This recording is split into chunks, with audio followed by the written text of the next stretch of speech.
હાથમાં પથ્થર ના પકડો, તેને બદલે હાથમાં લેપટોપ પકડો.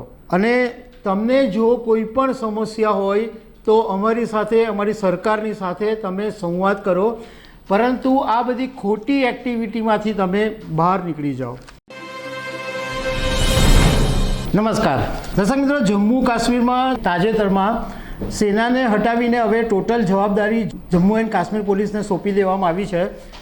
અને એ પછી હમણાં કેન્દ્રીય ગૃહમંત્રી અમિત શાહે જુદી જુદી ચેનલોને ઇન્ટરવ્યૂમાં જમ્મુ કાશ્મીર વિશે ઘણી બધી વાતો કરી છે. આર્ટિકલ 370 હટાવ્યા પછી હવે ત્યાં શું સ્થિતિ છે એમના વિશે અમિત શાહે કીધું છે. એમણે એમ કીધું છે કે કાશ્મીરની અંદર પથ્થરબાજી ટોટલ બંધ થઈ ગઈ છે, ટુરિસ્ટો ઘણા બધા આવી રહ્યા છે, યુથ હવે સ્પોર્ટ્સમાં રસ લઈ રહ્યું છે, આવી ઘણી બધી વાતો કરી છે.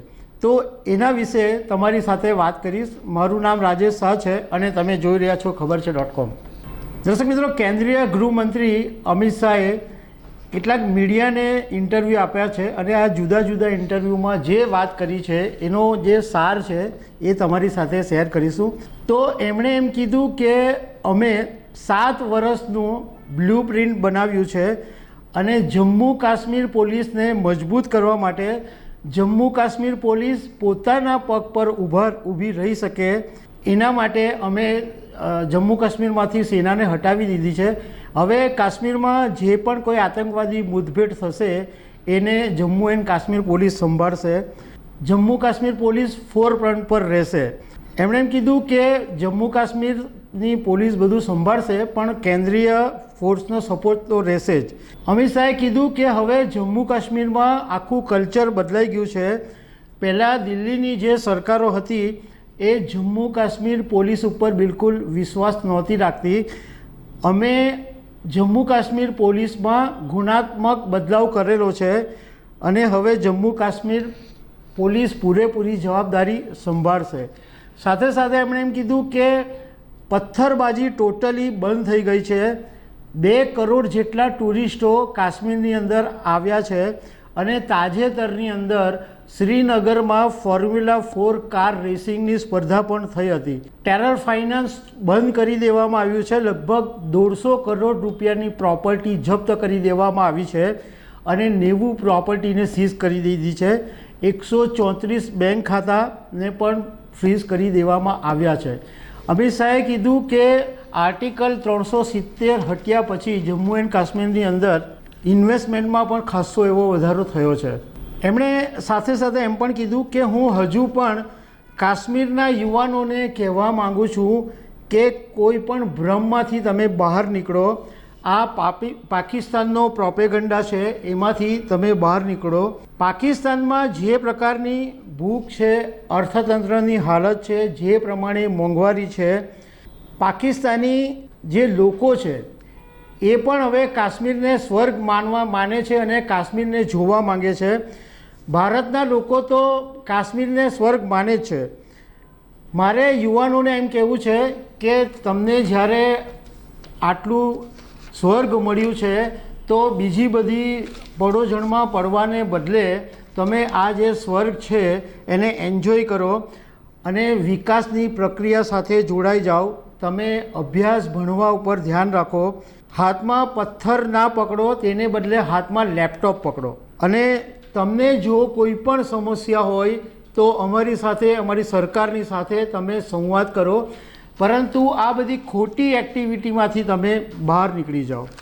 એક પત્રકારે એમને એક સવાલ પૂછ્યો કે જમ્મુ કાશ્મીરમાં તાજેતરમાં પ્રધાનમંત્રી નરેન્દ્ર મોદી આવ્યા ત્યારે બહુ ભારે ભીડ થઈ હતી, તો આ જે વિશાળ રેલી જમ્મુ કાશ્મીરમાં જોવા મળી એ ભાજપનું બેકબોન બનશે એવો પત્રકારે સવાલ પૂછ્યો.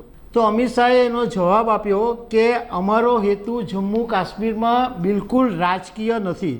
અમારો હેતુ એટલો જ છે કે અમે જમ્મુ કાશ્મીરને વધારે મજબૂત બનાવી શકીએ. એમણે કીધું કે જમ્મુ કાશ્મીરની અંદર કોંગ્રેસ, નેશનલ કોંગ્રેસ અને પીડીપી આ ત્રણેય પરિવારવાદી પાર્ટી છે અને આ લોકો જમ્મુ કાશ્મીરના લોકોને વિકાસ કરતાં રોકે છે. એમણે એમ કીધું કે આઝાદીના આટલા વર્ષોમાં જ્યાં સુધી નરેન્દ્રભાઈ મોદીની સરકાર નહીં બની ત્યાં સુધી પંચાયતની ચૂંટણી પણ નહોતી થઈ. આ વખતે 30,000થી વધારે પ્રતિનિધિઓ પંચાયતની ચૂંટણીમાં ભાગ લઈ રહ્યા છે. આ એક મોટું એચિવમેન્ટ છે અમારા માટે અને અમારો હેતુ એ છે કે જનતા જાણે કે તમારી ભલાઈ માટે કોણ કામ કરી રહ્યું છે. સાથે સાથે એમણે એમ કીધું કે તમે જે વાત કરી કે ભીડ એકઠી થઈ ગઈ હતી પ્રધાનમંત્રીને જોવા માટે, તો મારે એમ કહેવું છે કે આ જે ભીડ એકઠી થઈ હતી એ પ્રધાનમંત્રીને જોવા માટે નહોતી થઈ. આ ભીડ એકઠી એટલા માટે થઈ હતી કે નવા જમ્મુ કાશ્મીરને મોદીએ બનાવ્યું તો મોદીને ધન્યવાદ આપવા માટે આ ભીડ ભેગી થઈ હતી.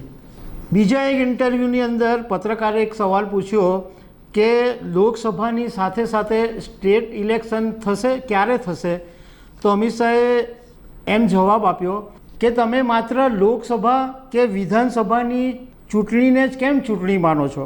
2019ની અંદર જમ્મુ કાશ્મીરમાં બ્લોક વિકાસ પરિષદની ચૂંટણી થઈ અને એની અંદર 98% વોટિંગ થયું અને પંચાયતની ચૂંટણીમાં 34,260 પ્રતિનિધિઓ ભાગ લીધો. આ બંને ચૂંટણીમાં કોઈ પણ પ્રકારની હિંસા નથી થઈ.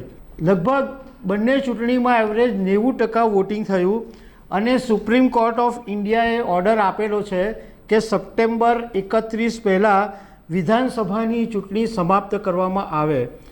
અમિત શાહે એમ કીધું કે જમ્મુ કાશ્મીરમાં લોકતંત્ર સ્થાપિત કરવા માટે ભાજપનો વાયદો છે અને આ વાયદો પથ્થરની લકીર જેવો છે. મતલબ કે અમે એવું નક્કી કરેલું છે કે જમ્મુ કાશ્મીરમાં લોકતંત્ર સ્થાપિત થશે અને એના માટે જે કંઈ પણ કરવું પડશે એ અમે કરીશું. આ વિશે પ્રધાનમંત્રી નરેન્દ્ર મોદીએ પાર્લામેન્ટમાં પણ વાત કરી છે અને મેં પોતે પણ પાર્લામેન્ટમાં આ વિશે ભારપૂર્વક વાત કરેલી છે અને અમે આને વાયદો પૂરો કરવા માટે કંઈ પણ કરીશું. પત્રકારે વચ્ચે એક સવાલ પૂછી દીધો કે તો જમ્મુ કાશ્મીરમાં કોની સરકાર બનશે એવું તમને લાગે છે? તો અમિત શાહે સીધો તો જવાબ નહીં આપ્યો પણ એમ કીધું કે આ જે 3 પરિવારવાદીઓનું લોકતંત્ર છે એટલે કોંગ્રેસ, નેશનલ કોંગ્રેસ અને પીડીપી, એની સરકાર તો ચોક્કસ નહીં જ આવશે. તો એનો મતલબ એમ થયો કે અમિત શાહ એમ કહેવા માંગે છે કે જમ્મુ એન્ડ કાશ્મીરમાં વિધાનસભાની ચૂંટણી થાય તો ભાજપની સરકાર આવશે. જો જમ્મુ એન્ડ કાશ્મીરને કોઈ બચાવી શકે એમ હોય તો એ માત્ર પ્રધાનમંત્રી નરેન્દ્ર મોદી જ છે. પરંતુ હું એમ કહેવા માગું છું કે આજે 5 વર્ષ થઈ ગયા, જમ્મુ એન્ડ કાશ્મીરમાં કંઈ પણ ખોટું નથી થયું. એને બદલે ત્યાં આગળ ભાષાનું માન વધ્યું છે, ખાનપાનનું માન વધ્યું છે, સંસ્કૃતિમાં એ વધારો થયો છે અને ત્યાં આગળ યુવાનો હવે સ્પોર્ટ્સની અંદર આગળ આવી રહ્યા છે. બધાએ હવા ફેલાવવાની કોશિશ કરી પરંતુ બધા નિષ્ફળ નીવડ્યા છે. તો અમિત શાહે આ જે વાત કરી કે જમ્મુ એન્ડ કાશ્મીરમાં અત્યારની શું સ્થિતિ છે આર્ટિકલ 370 હટ્યા પછી. તો દર્શક મિત્રો, આવી અનેક વાતો સાથે અમે તમને મળતા રહીશું. Thank you very much.